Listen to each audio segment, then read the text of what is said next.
মাহীৰ ছোৱালীজনী আমাৰ ঘৰত থকাকৈ আহিছে। অহা দিনাৰে পৰা মই তাইক ক'তো উলিয়াই নিবলৈ সময়ে পোৱা নাই।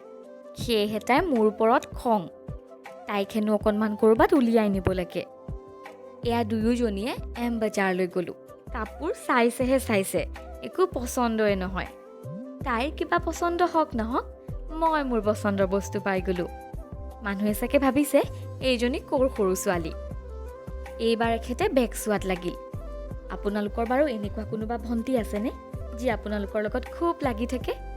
এম বাজাৰৰ পৰা ওলাই আমি ফুচকা খাবলৈ গ'লোঁ। এক্সপ্ৰেশ্যন চাওক তাইক ভিডিঅ' কৰি থকা দেখি কৈছে, তোকো দেখা আকৌ, মই কিবা অকলে ওলাম নেকি?